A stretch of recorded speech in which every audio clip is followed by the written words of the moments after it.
Bonjour tout le monde, je reviens vers vous pour un petit book haul. Enfin, 1, 2, 3, 4.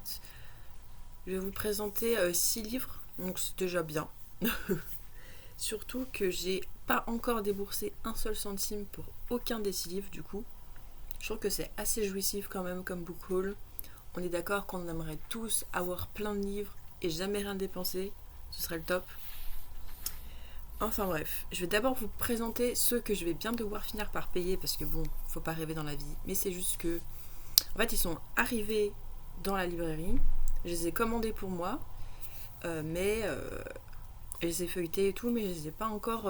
J'attends de recevoir ma paye en fait pour les vraiment les acheter, pour les récupérer chez moi.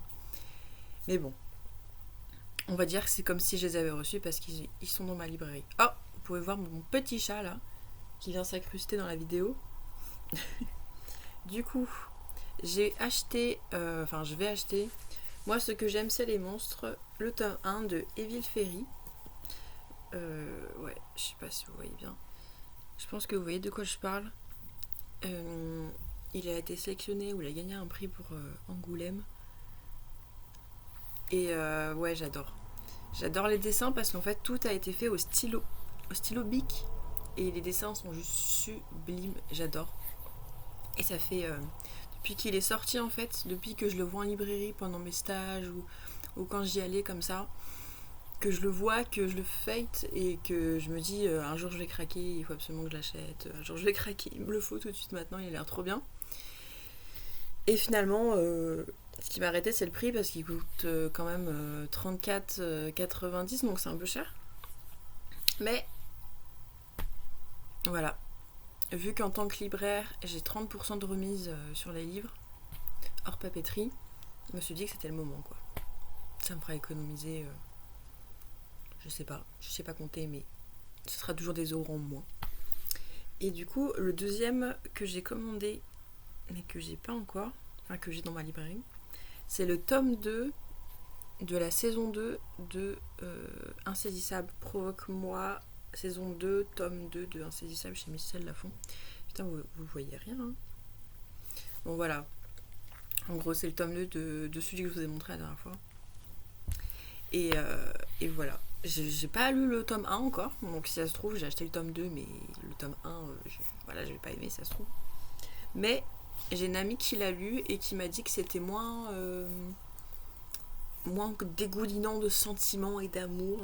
Donc c'est pas plus mal parce que c'est ce qui m'avait plu à mes 16-17 ans à l'époque. Maintenant, moi, la romance, c'est. Enfin, dans la vraie vie avec mon copain, oui, mais pas dans un livre. Du coup, si ça peut tourner autour des pouvoirs, de la société, de tout et n'importe quoi, sauf de la romance, moi ça me va très bien. Bon, un peu de romance, ça fait jamais de mal parce que c'est mignon, mais si ça tourne qu'autour de ça, ça va me. Enfin bref, c'est chacun son truc après. Ensuite, j'ai emprunté 2 livres à la librairie. Parce qu'en fait, je suis dans une librairie généraliste, donc je suis pas affairée à un rayon, donc je lis entre guillemets ce que je veux. Mais c'est vrai que si je lis qu'un seul genre de littérature, c'est vrai que c'est dommage. Sachant que moi j'aime beaucoup tout style, donc voilà. Donc je lis à la fois des romans, des BD, des mangas. Je pourrais lire des essais si ça m'intéressait, mais malheureusement j'en ai lu aucun de toute ma vie, je crois. Mais pourquoi pas lire Sorcière de Mona Chollet. C'est le seul qui me tente à peu près.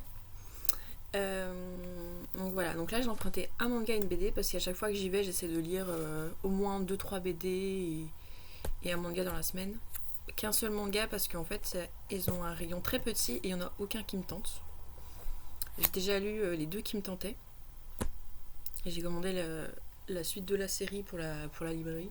J'en ai vendu quelques-uns, mais voilà.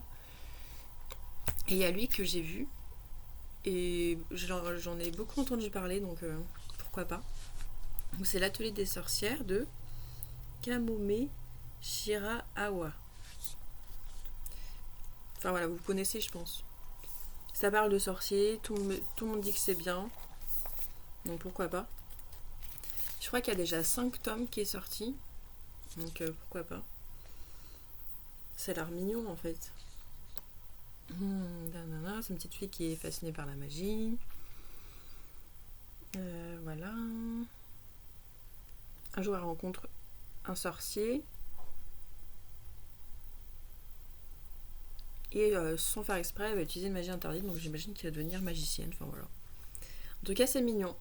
Donc je l'ai emprunté à la librairie pour le lire chez moi, puis le rendre ensuite et pour pouvoir le conseiller ensuite aux clients. Enfin. Et pour mon plaisir personnel aussi, bien sûr. Faut pas se le cacher. Et j'ai emprunté une nouveauté qui est L'amant de Takahama, d'après le roman de Marguerite Duras, chez Rue de Sèvres. Et en fait, c'est le titre forcément qui m'a donné envie parce que vu que je regarde pas mal de chaînes littéraires qui parlent de classiques comme Nobolita, je sais plus, et Anastasia aussi. Et en fait, elle me donne envie de lire des classiques. Sauf que vu que je suis libraire, c'est un peu tirer une balle dans le pied de lire des classiques parce que c'est le genre de choses qu'on conseille pas du tout en fait. Il faut lire les nouveautés. Donc je me suis dit, lire une nouveauté qui est une BD, ça diversifie mon offre, c'est bien. Et en plus de ça qui parle d'un classique, moi je me dis c'est pas mal. Surtout que c'en est un qui m'avait donné envie de titre, L'amant de Duras. Et en plus c'est l'intégrale du roman, donc c'est pas, il y aura 5 milliards de tomes, voilà. Et j'ai vu que au début, il y a... je vais vous montrer comme ça, ce sera peut-être plus simple. Je sais pas si vous allez voir. Au début, c'est un texte avec des petites images. Et après, ça devient une BD. Donc ça, c'est pas mal pour implanter l'histoire et comme ça on comprend bien. Et je trouve que les dessins sont plutôt chouettes. Bon, il y a clairement que des fesses et des seins, mais bon. Avec un titre comme ça, j'imagine que c'est normal. Par exemple. C'est pas les plus beaux dessins du monde, mais les couleurs sont sympas. Enfin, je sais pas, ça donne envie. Et ça finit aussi par du texte. Ah non, ça n'a rien à voir. Ça parlait à manga. Mais en tout cas, ça m'a donné envie. Il coûte 18€, donc bon, je l'aurais jamais acheté pour moi, mais l'emprunter gratuitement, le lire et puis le reposer comme si de rien n'était, ça me va par contre. Et comme ça, je pourrais découvrir de quoi parle vraiment cette œuvre de Marguerite Duras, dont je n'ai jamais lu aucun livre. Je sais, la honte, mais on peut pas tout lire. Et du coup, je me dis qu'en lisant cette BD, c'est l'occasion. Et voilà. Ensuite, c'est 2 services de presse un qui date de quelques mois et l'autre qui va sortir dans quelques mois. Donc c'est Sans foi ni loi de Marion Brunet chez PKJ. Alors sur le moment, j'ai vu beaucoup de personnes en parler sur YouTube. Il me tentait, mais voilà. Il y a beaucoup de livres qui me tentent. Entre ça me tente et je saute le pas pour le lire, il y a une différence. Et en fait, ce qui m'a donné envie, c'est que j'ai assisté à une réunion pour le prix Nord-Isère à Bourgoin-Jallieu, là où je travaille. Parce qu'en fait, une de mes patronnes fait partie du jury avec plein de bibliothécaires du coin. Et ils décident ensemble de la sélection du prix Nord-Isère. Après, il y a des classes qui lisent les livres. Donc ça va du CP au collège-lycée, même si il y a plus de collèges que de lycée parce que les ados ne lisent pas trop, c'est dommage. Et c'est eux qui choisissent en fait selon la catégorie. Ils ont 2, 3, 4 livres à lire selon leur âge. Et puis après, ils choisissent le meilleur des livres. Et puis ensuite, il y a un prix par catégorie, celui qui a gagné, voilà. Et donc du coup, j'y suis allée. Et il y en a plusieurs qui ont lu de leur côté des livres et qui se sont dit que tel ou tel livre pourrait correspondre au prix parce qu'il avait ce petit truc en plus, parce que le message était cool, parce que l'écriture était cool, le sujet intéressant, original, tout ça. Et en fait, lui, il a été choisi par un bibliothécaire. Il disait que c'était un livre qui était pas mal pour collège-lycée, quoi. Et en fait, comment il en a parlé, ça m'a tenté. Surtout qu'ils étaient 2 à l'avoir et à le conseiller. Donc c'est un livre vachement cool, en plus de tous les avis que j'avais vus sur YouTube. Et en fait, ce serait une femme qui est cowgirl. Donc ça se passe dans un western, elle a un caractère bien trempé, une répartie à revendre, enfin bref, un personnage féminin fort comme on aime, quoi. Et apparemment, voilà, on s'ennuie pas. Apparemment, c'est cool. Donc, pourquoi pas. Et s'il a des chances d'être sélectionné, moi je veux bien le lire et voir si c'est sympa. Ça pourrait être cool. Donc voilà, donc je l'ai emprunté à la librairie. Enfin, vu que c'est un service de presse, en vrai, généralement, je peux les garder, donc c'est cool. Et celui-là, c'est Se taire ou mourir de Karen McManus chez Nathan. Donc voilà, c'est celle qui a écrit Kiman que j'ai pas lu.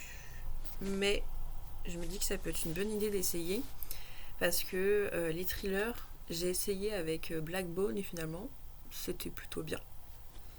Donc pourquoi pas lire celui-là. Donc il sort le 12 mars 2020, donc j'ai le temps de le lire, ça c'est cool. Et voilà, donc tout le monde a parlé, de toute façon, tout le monde en a parlé, tout le monde l'a déjà lu. Donc je vais rien dire dessus à part que j'aimerais bien le lire pour le conseiller à mes clients si jamais ça peut plaire. Parce que généralement c'est le genre de livre que les ados aiment bien lire. Soit des trucs un peu clichés. Enfin, en tout cas, je veux pas juger, hein. Mais en tout cas, les ados qu'il y a dans la librairie où je travaille, soit c'est des vrais lecteurs et ils lisent des choses assez variées du style poétique ou des choses comme ça. Soit c'est très des histoires d'amour, soit quelque chose où ça se tue ou voilà quoi. Du coup, je me dis ça correspond bien à ça se tue, tout ça. Et ça se trouve, il y a une histoire d'amour dedans. Non, il n'y en a pas. Moi, je vais aimer alors. Et du coup, je pense que je pourrais le conseiller parce que le Kiman, on l'a pas mal vendu, donc ce serait cool que je lise celui-là et que je dise ah, il est trop bien, ah non, il est nul, faut pas que tu le lises. On verra. Et du coup, c'est cool, voilà. J'ai hâte de lire, j'espère que je vais aimer. Et voilà, mon book haul est terminé. Promis, bientôt je fais mon top 2019 de mes meilleures lectures. C'est juste que la plupart des livres que j'ai adorés, c'est des livres que j'ai empruntés à la librairie. Du coup, je les ai pas avec moi. Et si je fais ça pour tous les livres, à vous montrer sur le téléphone à quoi ça ressemble et galérer à vous montrer la photo, on est d'accord, ça va être un petit peu chiant. Du coup, le mieux ce serait que tous les livres que j'ai empruntés à la librairie, je le rende. Enfin, je les rende, je les lise, tout ça. Comme ça, je peux emprunter ceux que j'ai déjà lus. Genre un dimanche, comme ça dérange personne, aucun client, aucune patronne. Je fais ma petite vidéo, sûrement ce dimanche-là d'ailleurs. Et je vous la tourne, tout ça, comme ça je peux vous faire le top de 2019 ou vous montrer les livres que j'ai le plus adoré cette année. Sachant que c'était mon année de reprise de lecture, parce que j'ai eu, je pense, un an où j'ai pratiquement lu aucun livre et j'ai eu une grosse panne, donc bon. Normalement, en 2019, j'ai lu quand même des choses, donc j'ai des choses à vous proposer. Ça aurait été 2018, j'aurais fait le menu du restaurant. Bon, j'exagère, mais voilà. Enfin bref, j'ai trop parlé. J'espère que ça vous a plu. N'hésitez pas à me dire si vous avez lu les livres que je vous ai proposés, si ça vous branche toujours que je vous fasse un top de 2019. Et voilà, je vous souhaite une bonne journée, de bonnes lectures et à bientôt.